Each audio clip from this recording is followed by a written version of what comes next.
Hey, Mike, happy to have you on. I am Joey Dots, owner of Delaware SMP, and this is the Daddy podcast.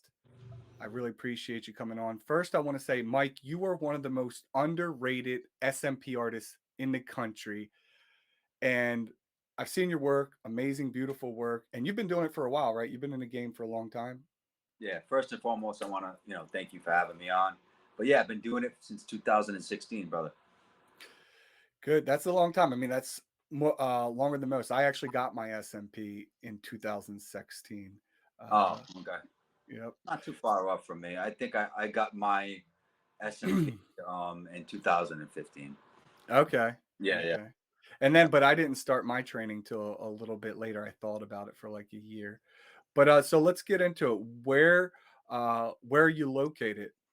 So my clinic is located in Cranston, Rhode Island, 845 Oakland Ave.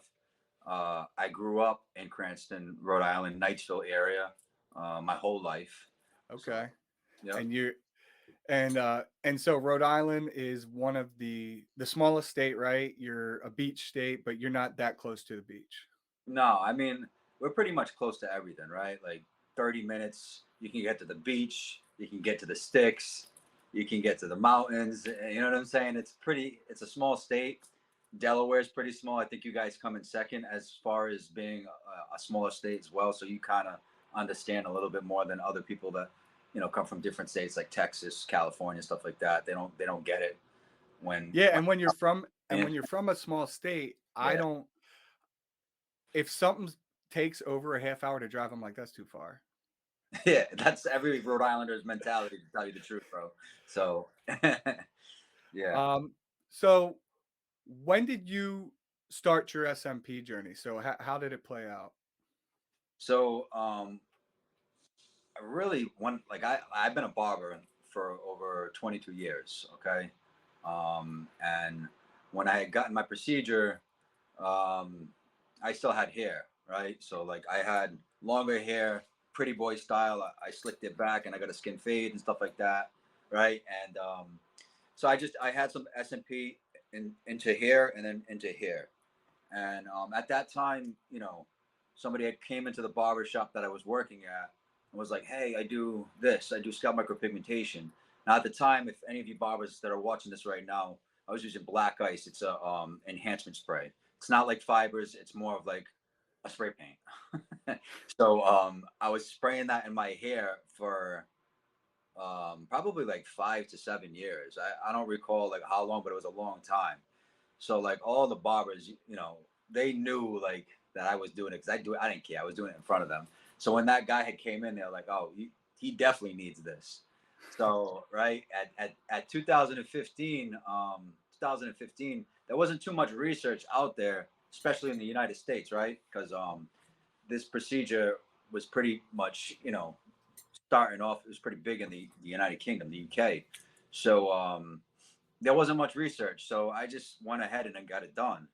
And I liked it at first, but 2 weeks later it started discoloring and stuff like that.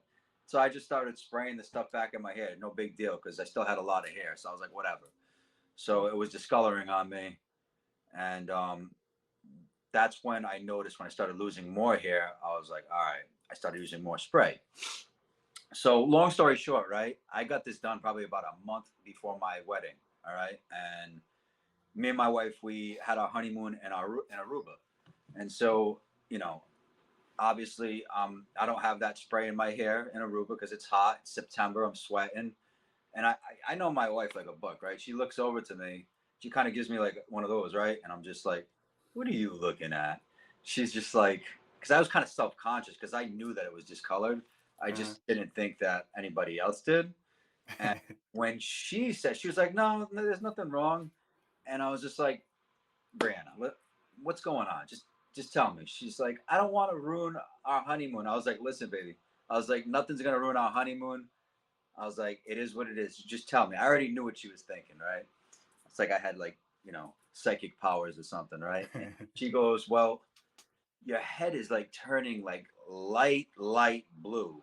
And I oh, was like, what do you mean light blue? She's like, it's like not like a dark tinted blue. She's like, it's a light blue. So you're on the honeymoon. She notices that it's turning light blue, Yep. and you're trying not to panic. I'm trying not to And you're panic. in Aruba. You're trying to just I'm have not, fun and not think about it. man, I got a drink in my hand. I'm relaxing. And, you know, I had already knew that it was kind of discoloring. I just didn't want to accept it. But when she, like, when your wife tells you something like that, you know, it's just like, it kind of hit me like a ton of bricks. So I played it cool on the outside. On the inside, I was screaming. And I was like, don't worry about it. I was like, we'll take care of it when we get back. Right. And so when I got back, I had contacted the guy that who had did it. And, you know, I was kind with him, and I was just like, listen, man, procedure's pretty much turning blue on me. So he had went at it again. He's like, oh, no, we can fix it. And whatever. My life was in his hands. So he did it again. And, you know, I let it settle and all that. And then, you know, it still kind of looked blue. So I just kept using the spray. Right. And then it got to a point where I was losing more hair because my hair loss was active. Right. So the spray wasn't working anymore because obviously the transition from the hair to the longer hair, you could see like, all right, this is all darkish blue. And even when I was spraying it, now it's just like a blackish, but then I have longer hair, so I just didn't match. So I had to shave it down. And once I shaved it down, I was blown away. I was like, what the hell is going on in my head? And so that's pretty much when I was like, all right, I gotta get into this because I know for a fact that whatever he did to my head isn't supposed to, you know, that's not what scalp micropigmentation is. I was like, I know there has to be, you know, this definitely works, but I think that he just didn't know what he was doing. And you know, he was a good guy, he was kind and all that, but at the end of the day, this is my head, right? So, So can I stop you real quick? go ahead. Yeah. So did you first of all, we're not going to call this person out, but No, never. No. they're early in the game. Were they an actual SMP artist? Did you later find out they're SMP artists, or were they a tattoo artist No, they attempting were an this? SMP artist. They trained with did like a like, you know, one of those crash course trainings, and I found out that like you know, I was like one of his first treatments. So Okay. you know what I mean? Like I was like the guinea pig, and he went on to go out of business. You know, probably like a couple months after that, and then So that person's not doing it anymore. no, he's not. No. Nope. Okay. To my So knowledge. Yeah. who who eventually cleaned it all up and has you looking, because it looks amazing right now? I didn't want to get laser at first, right?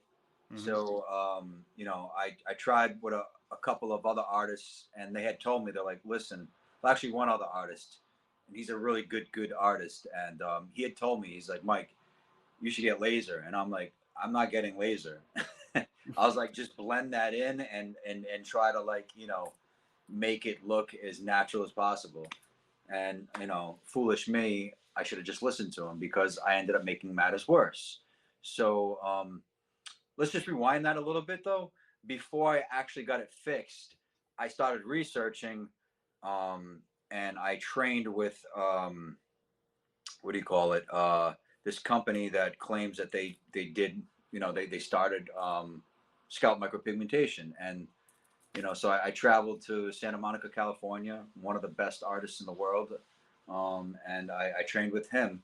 And I still had my hair pretty long, right? And he was able to, you know, for the time being, just get that bluish hue out. You know, he modified whatever he did. You know, he was doing it for a while, so like I trusted him, and it worked for the time being. But like he said, he even told me, he's like, this isn't going to, you know, last. You know, you're gonna have to eventually shave your head and get this lasered. And Mm-hmm. so with that in mind, I was like, all right, so just do what you got to do for now, and I'll keep riding the wave until I'm ready. Because like, you know, my hair was my identity, right? I was a barber, so like my hair was my identity. That's who I was. So once it got to like the point of no return, I had to shave it. I shaved it down, and I was just like, all right, I guess I got to get this laser. Now this is the time that I have a clinic. I'm doing procedures. I have consultations coming in that are looking at my scalp, and they're like, what the hell happened? But I'm actually like kind of like spraying it with the black ice a little bit just to kind of, I'm being honest with them. I'm like, I gotten botched. You know what I Yeah. mean? I'm spraying it. That's why it looks so dark. But at least there was no blue hues. I mean, I had big dots and everything on my head. So, Was this at the time? Was this at the time when they still only had like two needles, like the .30 and the one round no, this lanyard? guy, the guy who actually first, so it actually got worse in the second treatment from a different individual. So you did one with the guy who kind of turned it blue, and then you went to a new person. Yeah, so that's what Okay. the new person actually gave me blowouts like beyond belief. But at the end of the day, he was the one that who told me to get it lasered. But that's Okay. beside the point. You know what I mean? It's my own fault because I should have listened. You know what I mean? He had Yeah. more skin in the game than I had, and he was just trying to help me out. You know what I mean? I was S- pretty much a red flag customer. You know? So do So you think the blowouts are a result? Because you know, one way to conceal a blowout is almost like matching the same size, maybe a little smaller to kind of blend it in. So mhm. do you think that's what he was kind of trying to do? The other No, person? because the first artist was using a one round liner, and that was pretty popular before.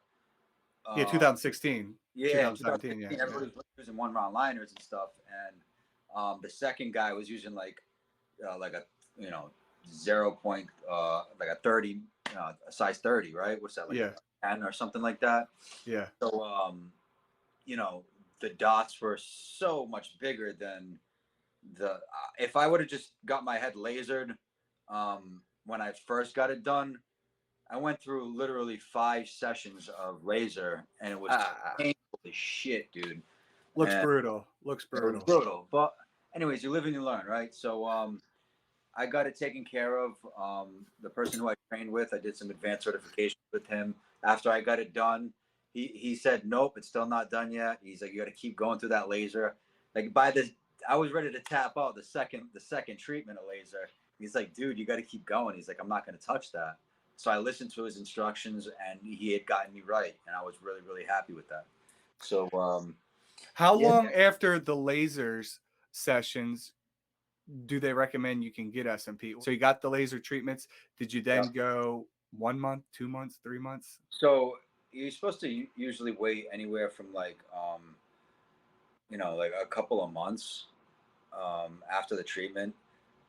Usually, now that I know, it's 90 days or more because the ink is still when you get laser, it's breaking up. It's still breaking up inside your skin, right?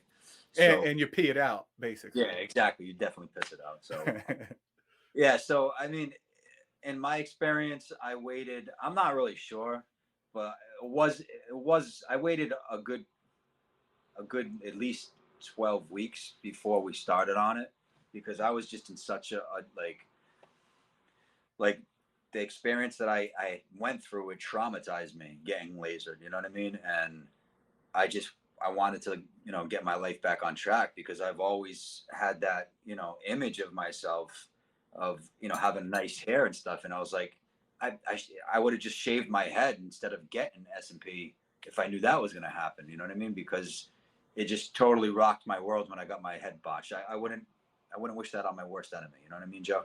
Yeah, I do. And even I think even now, if I tell people who, because I've gotten a density fill too, when you get a density fill, most of the time you should ask the person, do you ever plan on shaving your head? Because if they do plan on Absolutely. shaving your head, and especially if they're in their 20s or or even 30s, and you know they're going to continue losing hair, if you do a density fill like on a female who has long hair, I'm going to use a .30 more than likely, or a .25. I'm going to use a bigger needle. Yeah, you So need I to. know that when I shave it, it's it's not going to look as clean as if I were to use a smaller needle. So if I know like a 20-year-old, let's say 25-year-old, I do SMP density fill on, and then 5 years from there, when they shave it, it's easier to blend it all together and now recreate a hairline if I use the smaller needle. Is Mhm. that same for you in your experience? Yeah. Also, too, like I tell people that are going to get density treatments if they're men and their hair loss is still active. I'm like, listen, you know, I think that we should start like I know that you want to match it to your hair. I was like, but that's not the way to go because I see that your hair loss is still kind of active. But I know you're not ready to pull the trigger, but you want to get SMP anyways, and you're going to do a density treatment. So I try to save them because I don't want them to go to somebody, give them short-term results, I'm looking for the longevity of your procedure, right? So like, I'll be like, listen, hey, if you're going to get a density treatment, we're only going to use this tone. It's going to look better than it is before, but I'm actually saving you because when you buzz down your head, I want it to look natural. You know what I mean? I don't want you to look like a clown, like somebody spray painted your head or anything like that, because that's what it's going to pretty much look like. You know what I mean? If you go wicked dark, now there's some guys that have hair transplants and stuff like that, and you know, You have to. do you have to go dark because they're never going to shave their head? Like I even say, like, hey, listen, you're not shaving your head, and you're signing this paper right here if you want me to go that dark. I don't even like doing that, but like Yeah. some guys don't want to go to other providers, so it's just like I give them my recommendations. I'm like, you shouldn't do it, like, and if you do, just do a light one. But I got guys that come in and they're like, yeah, go as dark as possible, and I'm willing to do it to a certain extent because of the fact that I know they're at a certain age and they have a hair transplant. So I feel a little bit more comfortable doing that, but it's And still, you know, going through the scar tissue, sometimes you have to be more aggressive. You might have to use a yeah, bigger needle because it's yeah, just not absorbing the ink. 100%. And I that's funny that you say that because I have this kid that I'm actually working on right now, and he's a great kid, and he had a hair transplant. He's only like 28 years old, but you know, we thought that it would be, you know, just 3 sessions, you know, done, maybe even 2 sessions done. Yeah, I usually do 3 sessions just because I like to be conservative and see how the skin retains the pigment. But even after the third session, um, you know, he lost about, like, I'd say 25-30% of the pigment that we put on. Yeah. Um, and, you know, I just said, you know, we're going to need another session. So, you know, he's going to need 4 sessions instead. But like, some people need anywhere from 3 to 5. Some people may I need, agree. you know what I mean? Like, you really never know because it's like opening up a can of worms, Joe. Like, Yeah. if you work on somebody, and some people, it's just the makeup of their body as well too. You don't know how they're gonna hold that ink in their body, you know? Or if they're lying and they went and sat in the sauna. Yeah, I get a lot of people like that. But I you know what, man? I try to give people the benefit of the doubt because I do work. I'm very blessed. I have great clients that I work with, and I don't believe that they're lying to me. Although I've caught people in lies, Yeah, plenty and of what are you times. really gonna do? You're gonna need to do the work anyway, right? I mean, I'm just trying to make you happy at the end of the day. So that's my job. You know what I mean? That's pretty much my job, Joe. Just to try to make you happy as much as possible. You know? And I mean, you've been doing. I mean, with cutting the hair for so. Let's go back to your transition from barbering. So you're doing it out of your shop. You got a shop, right? Yep. You opened up the shop. Were you doing your haircuts? Were you just consistently doing haircuts and then, hey, do you want to come over and let me do your SMP? I'll do it for cheap or I'll do it for free just to build up your portfolio. So that's Um, one. and then how did you eventually phase out the haircuts? Like, dude, I'm not doing haircuts anymore. I'm just doing SMP. So I always held the industry of scalp micropigmentation to a high standard. Even though I needed to build a portfolio, I went through so much pain, suffering, and traveling across the country that there's a reason why I never like charged people cheap prices. Not that I was the most expensive or the cheapest. I always charged what they should be getting because at the end of the day, I practiced my ass off before I started working on people's heads. So, I always came swinging. I think the only person I gave a free procedure to was my best man, and that's just because he's my dude. You know what I'm saying? And Yeah.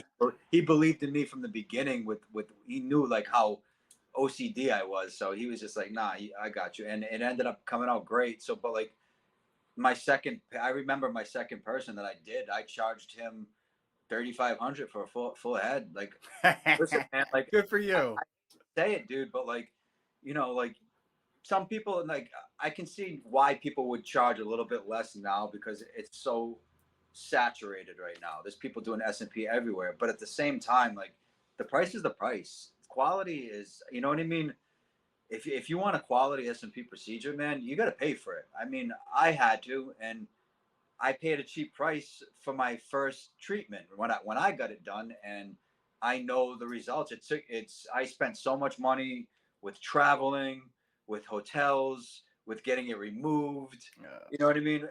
I spent so much money to have that, like that lesson learned, that some people you give them a decent price and they're still not happy with it, and I'm just like, well, there's not really much I can do for you. And then Yeah, usually, and they'll try to haggle with you, or yeah, and I listen, if you're an honest guy and say, hey, listen, that's really not in my budget, I'll try to help you out a little bit as much as I can. But we all have overhead, we all have bills, so I try to just keep the prices the way scalp micropigmentation should be. That's how it's always been. and you So should. yeah, I'm glad you do. I do too. And I even tell them, look, I had to put my SMP on a credit card, because I wanted it that bad. it is what it is. It didn't happen overnight. So when I was transitioning, I had my carpenter made like a back room to my barber shop, and I'd cut hair from like 6:30 in the morning to like, who knows, 5, 6 o'clock at night, and then I'd go home, get some dinner, and I'd go back in and grind and do some procedures. And people, they didn't care coming in at night, you know what I mean? Or like I do Nice. it on the weekend, you know what I mean? On a Sunday. And Sunday was like, that's my family day, right? I'm Mm. so like I'm grinding. I'm just trying to like any way I can just try to like build up my portfolio, because people are now interested in this cool thing. They see that, it's a way out of hair loss. So I'm getting a lot of inquiries. I'm in a barber shop.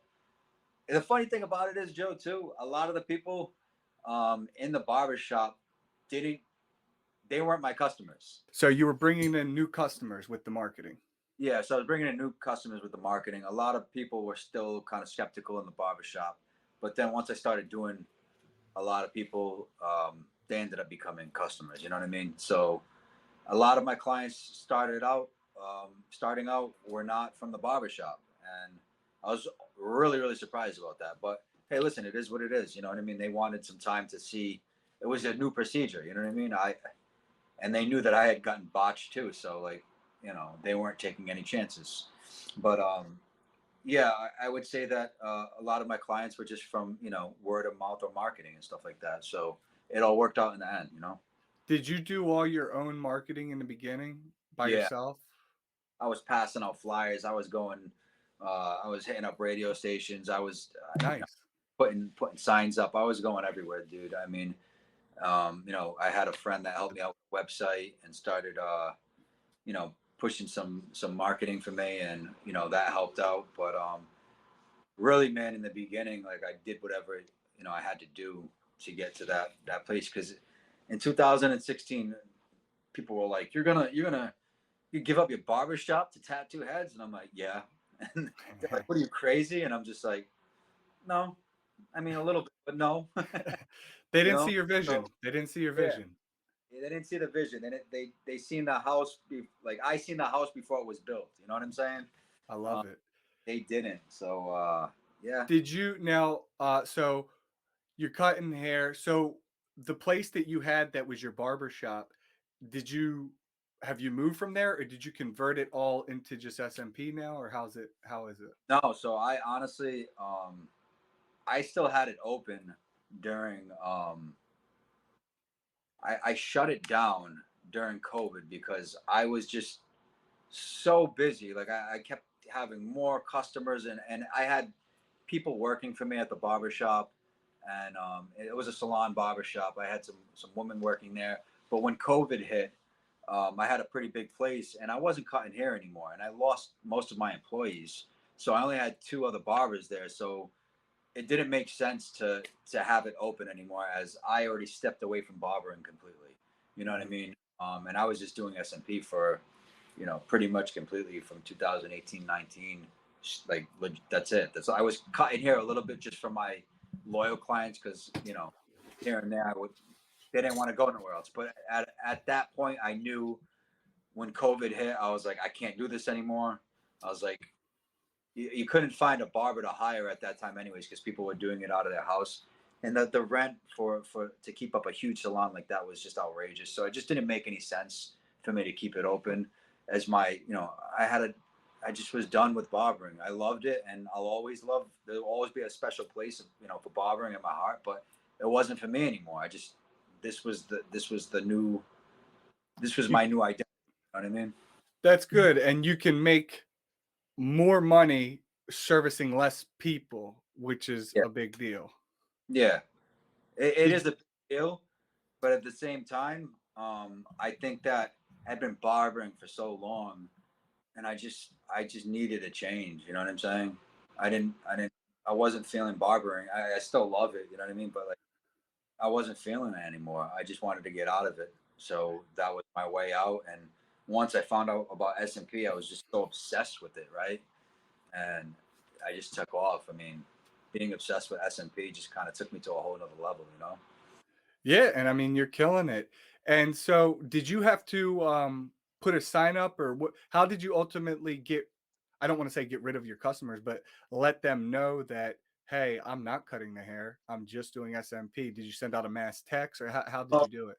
it was pretty much like I always like my customers were always my friends, right? So like they already knew like that it was coming to an end because I'd be like, hey, I'm only taking this many customers. Now I'm only working Saturdays. Now I'm only working 9 to 12 on Saturdays. Now I'm only working 9 to 10 on Saturdays. So like we were very vocal. I didn't really have to put up a sign because I wasn't taking walk-ins. These were just clients from years and years. Since I mean, from back when I was a teenager. So they So knew you that slowly phased it out. slowly. And you gave them all a heads up because they would come in. You'd be like, "Hey, Yeah, man, and I wasn't cutting hair. Like I said, I wasn't even cutting hair like that anymore. So like, I was pretty much doing procedures. The barbershop was just kind of running itself. The barbershop salon was running itself. But then once COVID hit, it was just like, let's see what's gonna happen. But I remember coming right back to work after COVID, and I was just like, I lost like two or three hairdressers, barbers. There was two barbers I had that were girls and hairdressers, and there was a hairdresser that I had that was working in the back. And it was tough for everybody at that time. So I lost three people. So I got a big salon and I only have two barbers working. It just didn't make sense. Even it kind of broke my heart that I had to shut the shop down. But at the same time, I knew it was the right step.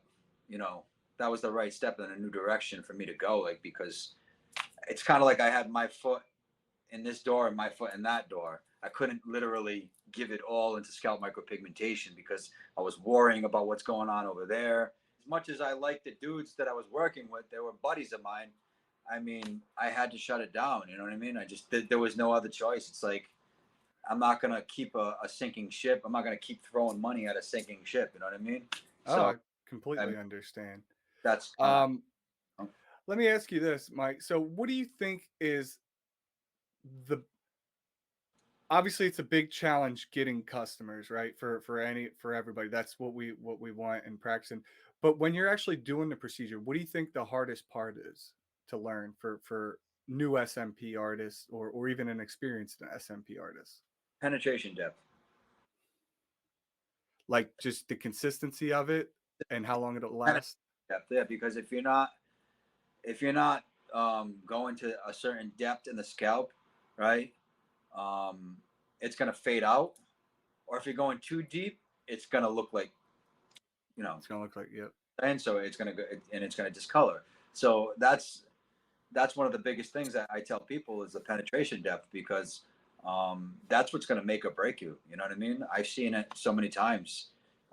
Especially I had some trouble in the beginning too with the penetration depth. That I had to do a couple more sessions than no, I think everybody does. yeah, yeah, obviously when you first start out, you're doing maybe 4 or 5 sessions instead of 3 or 2. But Mhm. I'm always a 3 session guy just because people have changes of heart. You know what I mean? They'll be like, oh, I want it this dark.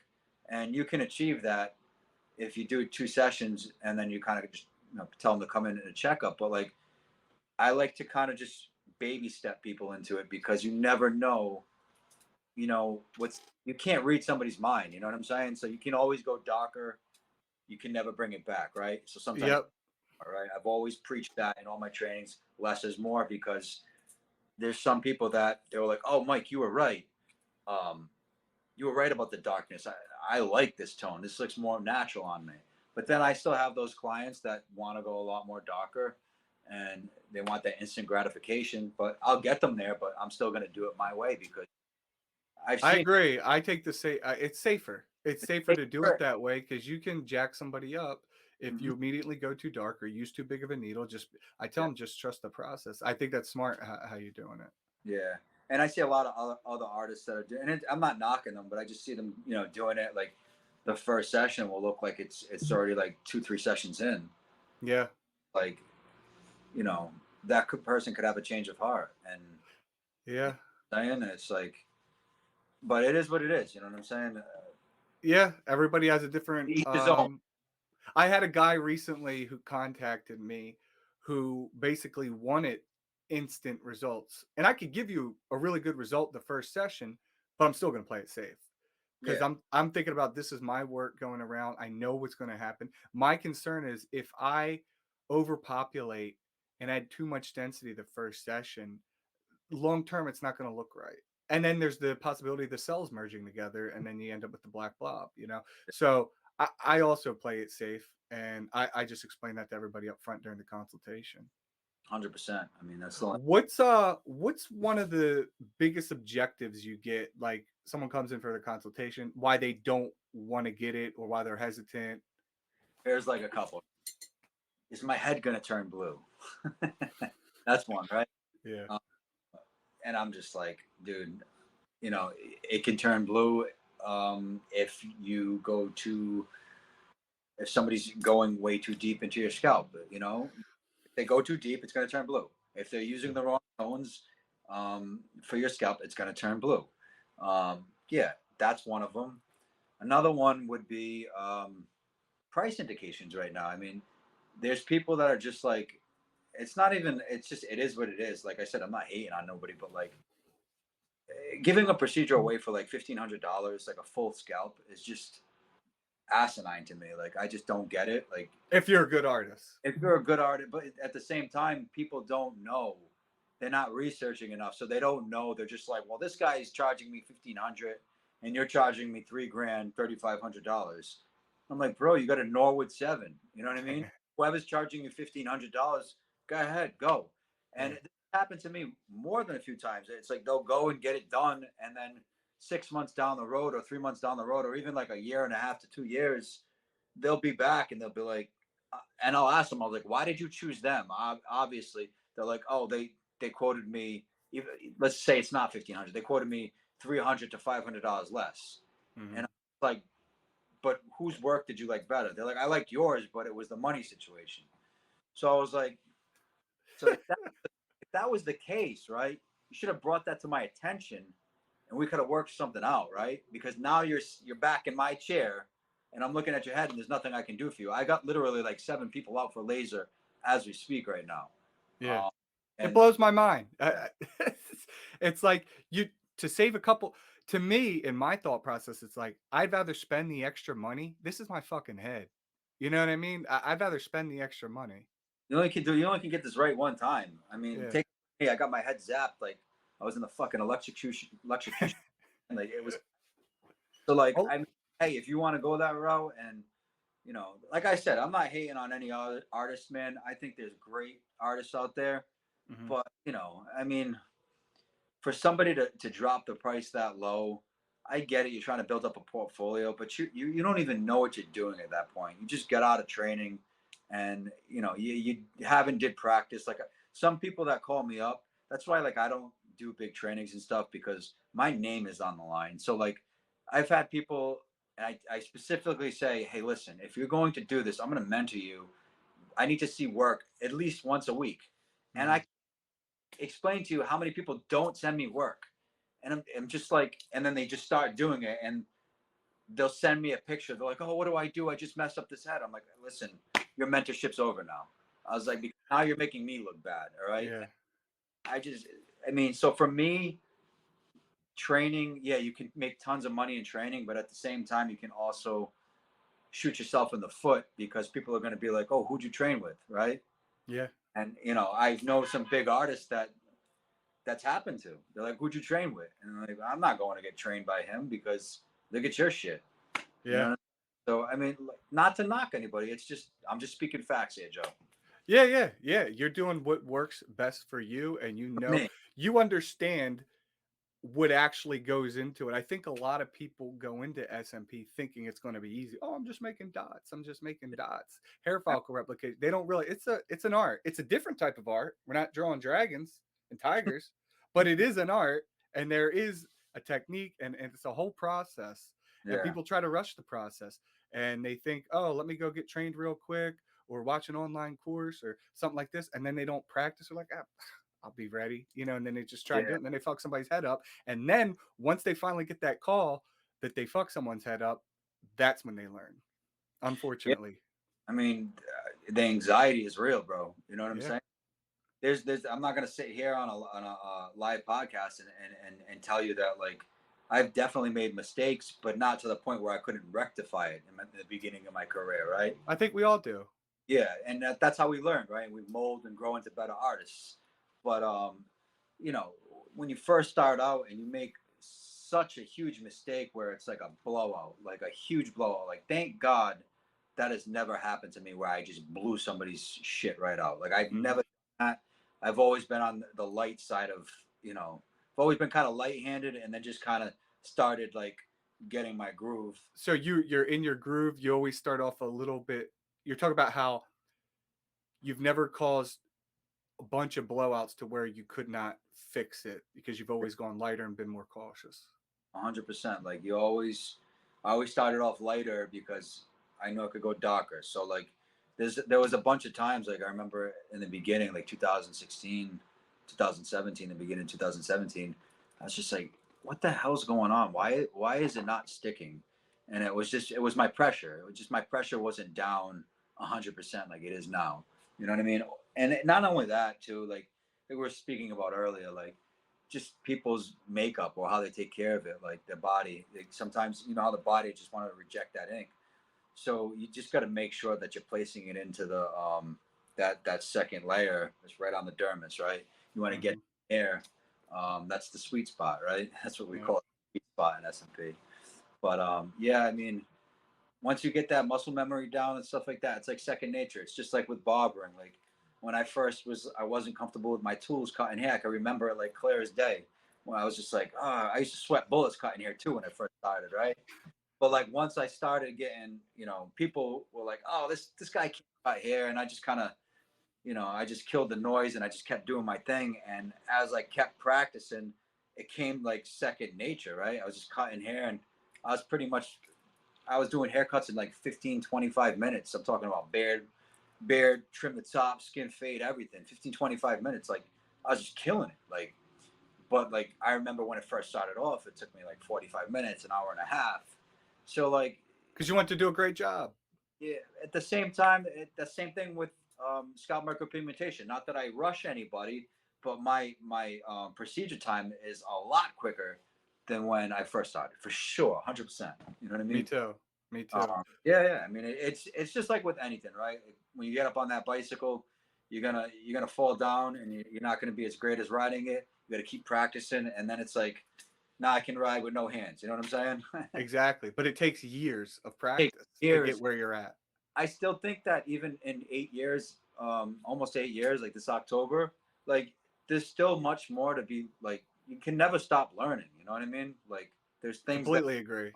yeah, like I still want to learn more things, and I still have questions about certain things. They just started using modifiers, like what, within the last 2 years, I'd say? Yeah, so that like there's people that are dropping like these classes for color theory and stuff, and before like then we didn't have no knowledge of like color theory or anything like that. So like everybody was just using like black carbons. I still stick with like a lot of black carbons. I might have to modify my pigments here and there, but like I mean, the old school artists that are still doing great work, they don't. I mean, I know for a fact they're not using modifiers and they're still putting out good results. So I don't know. I'm still kind of skeptical about that, but Yeah, I mean, I just take I don't what know. I do.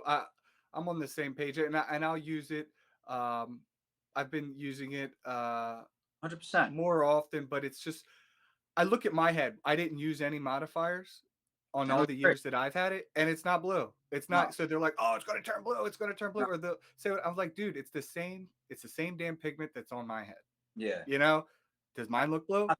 reinvent the wheel, Joe. You know what I mean? Like if it works and it looks good and nobody can detect that you have a tattoo on your head. Hey, That's exactly what you want. I mean, there's always going to be people saying, "Oh, well, you didn't do it this way, or you didn't do it." But if it looks good and Yeah. people detect that you've had a tattoo done on your head, then you did it the right way. If people can tell that you had a tattoo done on your head, then guess what? You screwed up. It looks like, yeah. Yeah.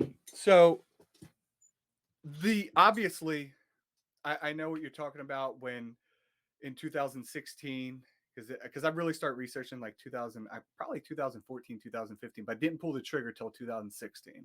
Yeah, And yeah. I was going down to DC to get mine done to one of the only artists in the country that was doing it, and that was Dan Urenberg. Shout out to Dan. And but now there's so many SMP artists, so many new artists that and they're learning, right? But there's also so many really, really talented artists all across the world and the US. 100%. Um, how do you see the future of SMP? Where do you think it's going? What do you think it's going to happen? What are your thoughts? I mean, I think it's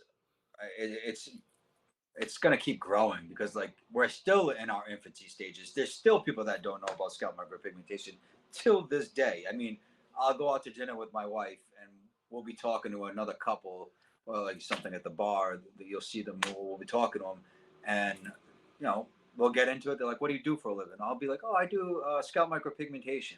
What the hell is that? Like, I'm just like, and You're an idiot.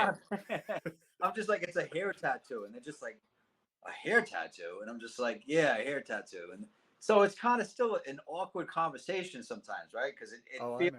saying it. I'm proud to be a scalp micropigmentation artist, but people aren't expecting that you say, hey, I tattoo hair for a living. You know what I mean? Like they're like, They're like, what? wait, what the fuck are you talking about? Are It, you scamming people? exactly. So it's definitely it's gonna keep blowing up more and more. My only I think my only concern is like, listen, I invite everybody to get into the industry if they want to, right? It's a Hmm. great industry to be in, but don't disrespect it. You know what I'm saying? Don't Hmm. try to like. There's people that just disrespect the industry with the prices and stuff, and I see it more and more. It's just like You mean lowballing? lowballing or trainings for like $500. I'm like $500. I'm like I They're wouldn't probably going to get a $500 training, or $1,000 training or something like that. I'm just like, all right, I get it. You know what I mean? It is what it is. You got to do what you got to do as you're starting out. But like, I don't know. That's just It blows my mind that some people start training like a year after they start doing SMP. 100% because you know why, Joe?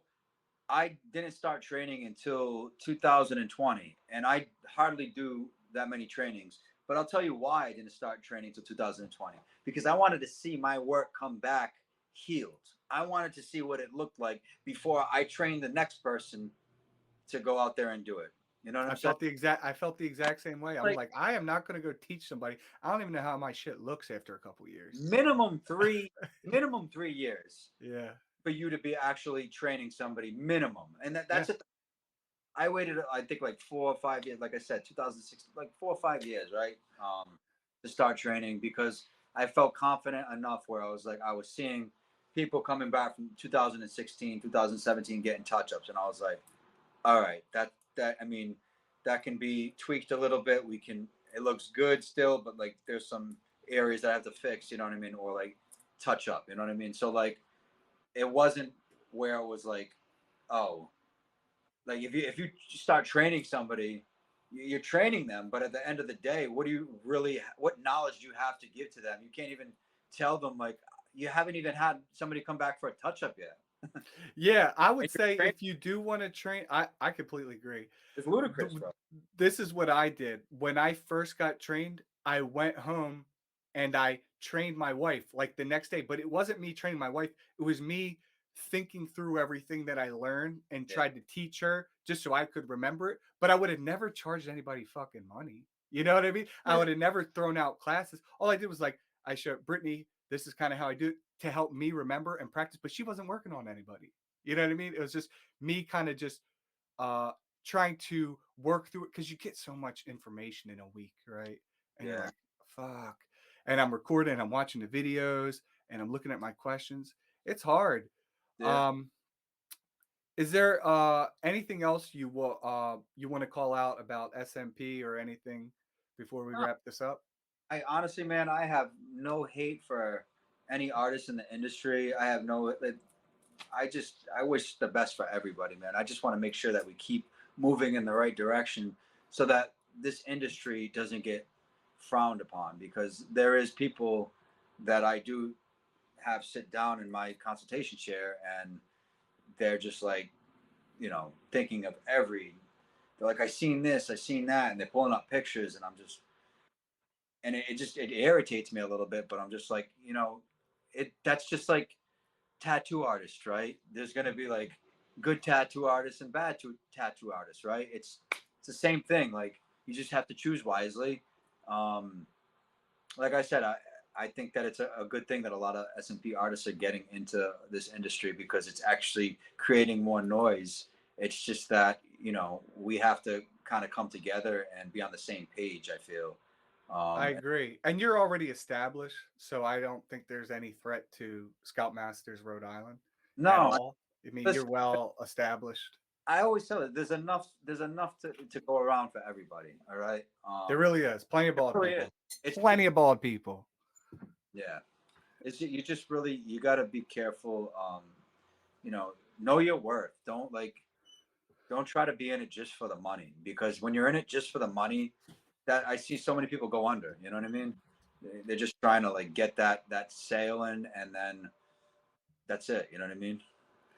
I agree. And ch- focus on practicing, getting better, and then increase, Practice, you know? practice, practice. Yeah. If anything, just practice and make sure you're on top of your game. Like, there's great artists that are coming out right now, man. You know what I'm saying? There's great artists, but yeah, like I said, I think we should all just kind of be on the same page. There's no room for hate in this industry. You know what I'm saying?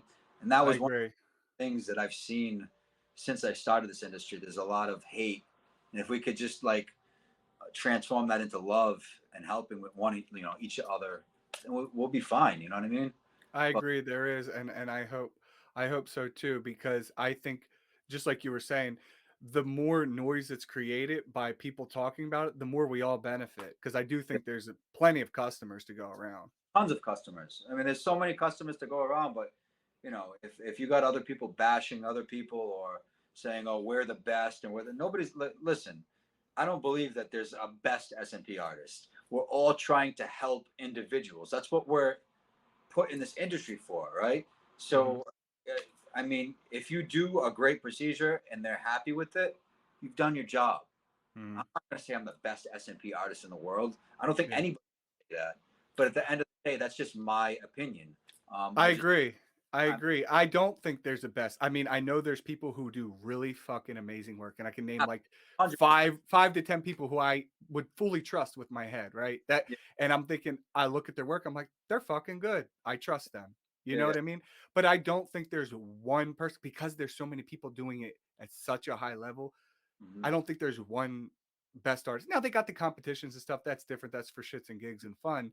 Yeah. But there's definitely artists who stand out, right? Who are like, holy Yeah. shit. Yeah. And I And, have no and they, and I have no problem calling out the amazing artists, that I see. And I'm like, damn, they do fucking good. That's yeah, fucking good. yeah. No, I totally agree with you. There's a lot of great artists out there, but at the same time, just remember why you got into this industry. It was to help people, right? So, Exactly. not like it's not about, being the best, and throw all that shit out the window, right? Just help people, and when you're helping people, that's the best version of you, right? Mhm. So that's how I see it. You know what I mean?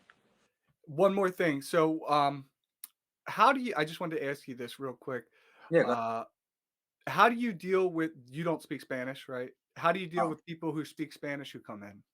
so I have people that can speak Spanish that I'll just toss them on a call, or a lot of people nowadays like to use what do you call it? Google Translator. Yeah, so the Google Translator is great too. But I have obviously some Spanish friends and stuff like that, and they'll help me out and relay the message over. And you know, like I said, if they see the work, they like the work, they, you know, you got a good reputation and stuff like that, they're going to come to you no matter. It's just a language barrier that we got to get over. So I mean, Google Translate is awesome, but you know, having people that can speak different languages, great. I actually want to learn how to speak Spanish because I do have a lot of Spanish people that come to my clinic, and sometimes they can't always get a translator. Most of the time they can, but I want to be 100% sure that they know what they want before I start working on them. And sometimes there could be, you know, miscommunication if you're not, Oh, yeah, I know. I know exactly what you're talking about. yeah. So, I've done full procedures using damn Google Translator. oh You yeah, know, I do the initial, call a friend or somebody to translate, but then do the whole thing. Each session we just use Google Translator because they kind of know what to expect. yeah. But even for this, like even I've worked with people that are deaf, and Oh shit. yeah, and we've gotten the procedures done, you know, perfect. It's just like it's almost like we don't even need to speak a language. It's just like, you know, I can show them some pictures and they'll be like this and they'll be like, you know what I mean? So like we Yeah. coordinate in that type of situation where it's like sometimes language, obviously it's a plus, but like we're gifted with so many other senses where we just kind of vibe with each other and we know Yeah, the energy. the Wow, energy. so I've never worked on anyone. I've worked on like lawyers, doctors, surgeons, all Yeah. that garbage men, but I've never worked on a deaf person. That's cool. I Yeah. haven't. Very, very cool, dude. I mean, honestly, to tell you the truth, it was a great experience too, man. Like he loved it. He actually came back for a touch up too. I mean, it's like we don't even need to speak to each other. We already understand each other. He daps me up. You know what I mean? We got Yeah. love for each other. It's just, you know, there's ways to get around it. Whether you're Spanish, whether you speak any other different kind of language, you know, we're gonna get the job done right. Like I said, thank God. Some people, you know, they hate technology and stuff, but at the same time, it kind of helps us out. You know what I mean? Oh yeah. Oh yeah. Um, it's been great, Mike. So I what's appreciate the name of your website and your Instagram and it. all that stuff? So it's scalpmastersri.com. That's the website, and you can catch us on Instagram, scoutmasters underscore RI, and you can check out our Facebook page. Our number is 401-867-1097, and again, we're located in Cranston, Rhode Island, on Oaklawn Ave, 845 Oaklawn Ave. So if anybody has any questions or anything like that, you can either contact me or you can contact Joey up in Delaware. Shout out Cranston. Never been there, but cool. Dattie Productions. Thanks for having me on, brother. I appreciate it. Hey, thanks, Mike. Have a great day. Daddy.